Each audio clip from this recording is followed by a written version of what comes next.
শুভ সন্ধ্যা বন্ধুরা। আজ হলো 12 আগস্ট বুধবার। আজকের সন্ধ্যার বিশেষ বিশেষ খবর হলো প্রাথমিক শিক্ষার উন্নয়নে দক্ষিণ শ্রীভূমি ব্লক শিক্ষা দফতরে আমিনুর রশিদ। দক্ষিণ করিমগঞ্জ ব্লকের প্রাথমিক শিক্ষা ব্যবস্থার সার্বিক উন্নয়ন, বিদ্যালয়ের পরিকাঠামো শক্তিশালীকরণ এবং পড়ুয়াদের জন্য উন্নত শিক্ষার পরিবেশ নিশ্চিত করার লক্ষ্যে দক্ষিণ করিমগঞ্জের বিধায়ক আমিনুর রশিদ চৌধুরী শিক্ষাধিকারিকের সঙ্গে বৈঠক করেন।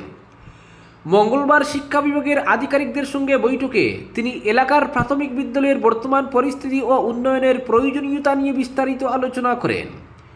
বৈঠকে বিদ্যালয়ের ভবন ও শ্রেণীকক্ষ, বিশুদ্ধ পানীয় জল, স্বাস্থ্যসম্মত শৌচাগার, পড়ুয়াদের বসার ব্যবস্থা, শিক্ষা সামগ্রীর প্রাপ্যতা, শিক্ষক শিক্ষিকার ঘাটতি, মিড ডে মিলের মান, পরিচ্ছন্নতা, নিরাপত্তা এবং সামগ্রিক শিক্ষার পরিবেশ নিয়ে পর্যালোচনা করা হয়। বিদ্যালয় ভিত্তিক সমস্যাগুলি দ্রুত চিহ্নিত করে কার্যকর পদক্ষেপ নেওয়ার জন্য সংশ্লিষ্ট আধিকারিকদের নির্দেশ দেন বিধায়ক আমিনুর রশিদ চৌধুরী। বলেন, একটি জাতির ভবিষ্যৎ নির্ভর করে তার শিশুদের শিক্ষার উপর। প্রাথমিক শিক্ষায় শিশুর জীবনের ভিত্তি তৈরি করে, তাই আর্থিক বা পরিকাঠামোগত সীমাবদ্ধতার কারণে কোনো শিশু যাতে শিক্ষার মূলধারা থেকে পিছিয়ে না পড়ে তা নিশ্চিত করা জরুরি। তিনি আরও বলেন, শিক্ষার মানোন্নয়নে প্রশাসন, জনপ্রতিনিধি, শিক্ষক শিক্ষিকা ও অভিভাবকদের সমন্বিতভাবে কাজ করতে হবে। সরকারের বিভিন্ন শিক্ষা প্রকল্পের যথাযথ বাস্তবায়নের উপরও তিনি গুরুত্বারোপ করেন। বৈঠকে শিক্ষা বিভাগের আধিকারিকরা বিদ্যালয়গুলির বর্তমান অবস্থা, চলমান উন্নয়নমূলক কাজ ও ভবিষ্যৎ পরিকল্পনা সম্পর্কে বিধায়ককে অবহিত করেন।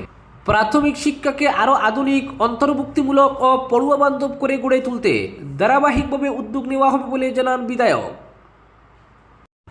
পরবর্তী খবরটি হল, জাতীয় পতাকার অবমাননা রুখতে কড়া নির্দেশ কেন্দ্রের। স্বাধীনতা দিবসের আগে জাতীয় পতাকার মর্যাদা রক্ষায় একাধিক পদক্ষেপ নিল কেন্দ্রীয় স্বরাষ্ট্র মন্ত্রক। সরকারি অনুষ্ঠান হোক বা বেসরকারি আয়োজন, অনুষ্ঠান শেষে কাগজের তৈরি জাতীয় পতাকা যাতে রাস্তায়, মাটিতে বা আবর্জনার স্তূপে পড়ে না থাকে তা নিশ্চিত করার নির্দেশ দেওয়া হয়েছে। একই সঙ্গে জাতীয় পতাকা সংক্রান্ত পতাকা বিধি কঠোরভাবে কার্যকর করার জন্য সমস্ত রাজ্য ও কেন্দ্রশাসিত অঞ্চলকে নির্দেশ পাঠানো হয়েছে। কেন্দ্র জানিয়েছে, বিভিন্ন অনুষ্ঠানের পর জাতীয় পতাকা অবহেলায় পড়ে থাকার ঘটনা বারবার সামনে এসেছে। এই ধরনের ঘটনা জাতীয় পতাকার প্রতি অসম্মান এবং দেশের দীর্ঘদিনের শ্রদ্ধার পরম্পরার পরিপন্থী। নির্দেশিকায় বলা হয়েছে, জাতীয় পতাকা শুধু একটি প্রতীক নয়, এটি দেশের মানুষের আশা আকাঙ্ক্ষা এবং জাতীয় গৌরবের প্রতীক। পরবর্তী খবরটি হল, 16 আগস্ট পর্যন্ত শ্রীভূমি শহরে বন্ধ থাকবে জল সরবরাহ।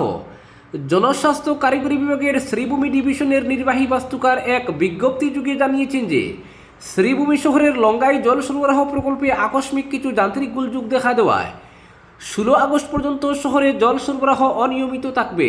যান্ত্রিক সমস্যার সমাধান হওয়ার পর জল সরবরাহ পুনরায় নিয়মিত হবে। পরবর্তী খবরটি হল, জল প্রকল্পকে চাঙ্গা করতে জেলা পরিষদ থেকে 5 লক্ষ রাজদ্বীপের মডেল ডিগ্রি কলেজ হবে শালগঙ্গাতেই আশ্বাস বিধায়কের।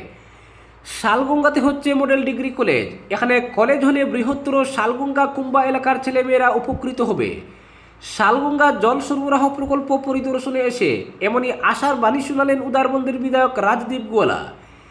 একই সঙ্গে শালগঙ্গার জল প্রকল্পকে চাঙ্গা করতে জেলা পরিষদের পক্ষ থেকে 5 লক্ষ টাকার অর্থ সাহায্য জল সরবরাহ প্রকল্পের পরিচালন কমিটির হাতে তুলে দেন বিধায়ক।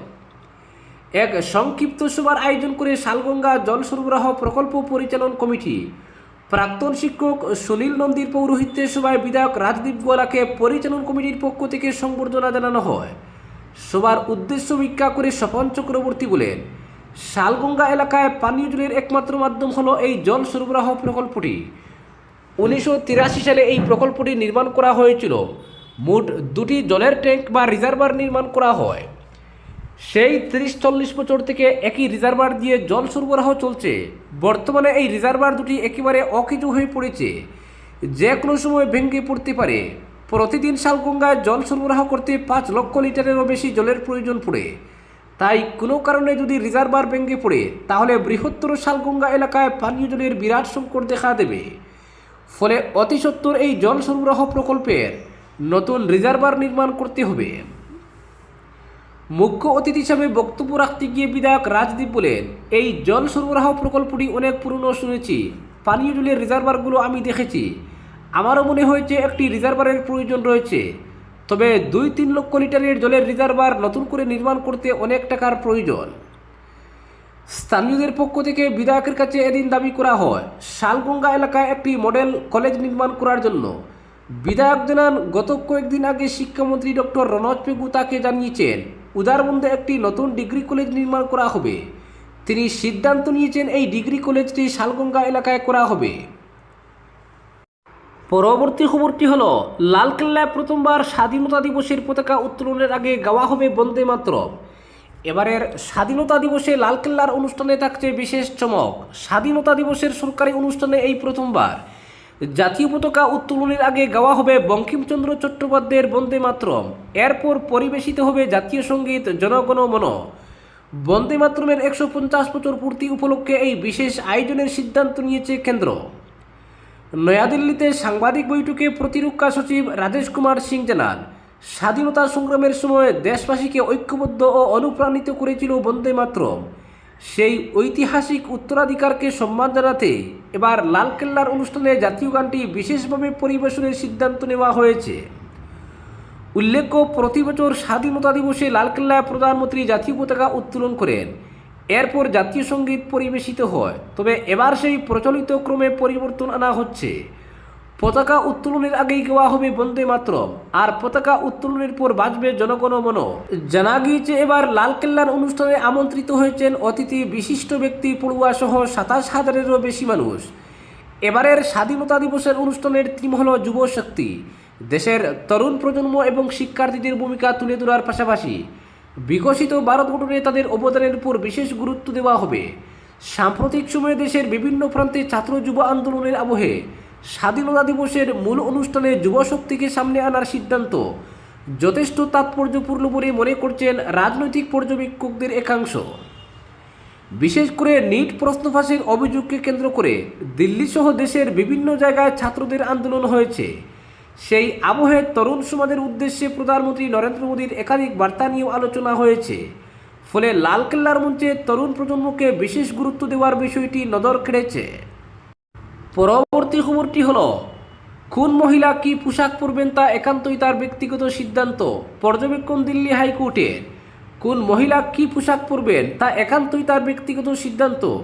পোশাকের অজুহাতে কোনো মহিলাকে যৌন হেনস্থা করা বা তার চরিত্র নিয়ে প্রশ্ন তোলা কোনোভাবেই গ্রহণযোগ্য নয়। এমনই কড়া পর্যবেক্ষণ করে যৌন হেনস্থার একটি মামলায় নিম্ন আদালতের রায় খারিজ করল দিল্লি হাইকোর্ট। একই সঙ্গে 17 বছরের এক কিশোরীকে যৌন হেনস্থার ঘটনায় অভিযুক্তকে দোষী সাব্যস্ত করেছে আদালত। বিচারপতি চন্দ্রশেখরন সুধার বেঞ্চ এই মামলার শুনানিতে পোশাক নিয়ে সমাজের একাংশের মানসিকতার তীব্র সমালোচনা করে আদালতের সামনে এমন অভিযোগও তুলে ধরা হয়েছিল যে ওই কিশোরী ও তার মা পুরুষ সদস্য ছাড়াই থাকতেন, পাশ্চাত্য পোশাক পরতেন এবং এলাকার তরুণদের বিভ্রান্ত করতেন। এই ধরনের অভিযোগ শুনে কার্যত ক্ষোভ প্রকাশ করে আদালত।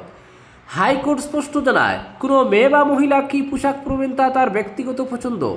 প্রতিবেশী, সমাজ, অভিযুক্ত ব্যক্তি কিংবা আদালতে কোনো আইনজীবীরই তার পোশাক নির্ধারণ করার অধিকার নেই। কোনো মহিলা জিন্স পরলে তাতে এলাকার তরুণদের নৈতিক চরিত্র নষ্ট হয়ে যায় এবং ধারণাকে আদালত গভীরভাবে সমস্যাজনক এবং সম্পূর্ণ অগ্রহণযোগ্য বলে মন্তব্য করেছে। আদালতের বক্তব্য, মেয়েদের পোশাক নিয়ন্ত্রণ করার পরিবর্তে মা বাবা এবং সমাজের দায়িত্ব হলো ছেলেদের নিজেদের আচরণ নিয়ন্ত্রণ করতে শেখানো। ব্যক্তিগত পরিসরের প্রতি সম্মান, মানুষের মর্যাদা এবং অন্যের সীমারেখা মেনে চলার শিক্ষা ছোটবেলা থেকেই দিতে হবে। হাইকোর্ট আরও জানায়, কোনো মহিলার পোশাক বা তার মর্যাদা কমায় না এবং বেআইনি আচরণের কোনো অজুহাতও হতে পারে না। নারী কীভাবে পোশাক পরবেন সেই বিষয়ে পশ্চাদমুখী ধারণার ভিত্তিতে করা প্রশ্নকে কোনো যৌন হেনস্থার মামলায় চরিত্র হননের হাতিয়ার হিসেবে ব্যবহার করা যাবে না। ঘটনাটি 2013 সালের। অভিযোগ, সাজিদ নামে ওই ব্যক্তি 17 বছরের কিশোরীকে নিয়মিত অনুসরণ করতেন। তাকে লক্ষ্য করে যৌন ইঙ্গিতপূর্ণ মন্তব্য করার পাশাপাশি একাধিকবার আপত্তিকরভাবে স্পর্শ করার অভিযোগও ওঠে। এই ঘটনায় ভারতীয় দণ্ডবিধির 354 ধারা এবং শিশুদের যৌন অপরাধ থেকে সুরক্ষা আইনের আওতায় মামলা হয়। 2014 সালে নিম্ন আদালত মামলার তদন্ত ও অভিযোগের মধ্যে অসঙ্গতির কথা উল্লেখ করে অভিযুক্তকে বেকসুর খালাস করে দেয়। সেই রায়ের বিরুদ্ধে দিল্লি সরকার হাইকোর্টে আবেদন করে। পরবর্তী খবরটি হলো, ধর্মনগরে চলন্ত ট্রেন থেকে সোনার অলংকার চুরি, গ্রেফতার 3। ত্রিপুরার এক মহিলা রেলযাত্রীর চলন্ত ট্রেন থেকে চুরি যাওয়া সোনার অলংকার উদ্ধারে তৎপরতা অব্যাহত রেখেছে ধর্মনগর জিআরপি। ঘটনার তদন্তে এখনও পর্যন্ত 3 জনকে গ্রেফতার করা হয়েছে, তাদের জিজ্ঞাসাবাদ চলছে বলে জানা গেছে। আজ উত্তর পূর্ব সীমান্ত রেলের ZRUC সদস্য ডক্টর হারান দে তদন্তের অগ্রগতি জানতে ধর্মনগর জিআরপির অফিসার ইনচার্জের সঙ্গে ফোনে যোগাযোগ করে জিআরপি সূত্রে তাকে জানানো হয় চুরি যাওয়া সোনার অলংকার এখনও উদ্ধার করা সম্ভব হয়নি, তবে তদন্তের স্বার্থে 3 জনকে গ্রেফতার করে জিজ্ঞাসাবাদ করা হচ্ছে। উল্লেখ্য, গত রবিবার বিপ্লবী দাস নামে এক মহিলা তার স্বামী ও ননদকে সঙ্গে নিয়ে পেচারতল থেকে শিলচরগামী একটি ট্রেনে উঠে ধর্মনগরে পৌঁছানোর আগেই চলন্ত ট্রেনে তার ব্যাগ থেকে প্রায় 3 ভরি 4 আনা ওজনের 2টি বালা ও একটি নেকলেস সহ নগদ 13,000 টাকা চুরি হয়ে যায়। ঘটনার পর সন্দেহের ভিত্তিতে সজল পাল নামে এক ব্যক্তিকে আটক করে জিআরপির হাতে তুলে দেওয়া হয়। হঠাৎ করে মূল্যবান সোনার গয়না ও নগদ টাকা চুরি হয়ে যাওয়ায় ওই মহিলা কার্যত বিমূঢ় হয়ে পড়ে। ঘটনায় যাত্রীদের নিরাপত্তা নিয়ে প্রশ্ন উঠেছে। চুরি যাওয়া সামগ্রী দ্রুত উদ্ধারের পাশাপাশি ঘটনার সঙ্গে জড়িত অন্যদের শনাক্ত করতে তদন্ত চালিয়ে যাচ্ছে ধর্মনগর জিআরপি।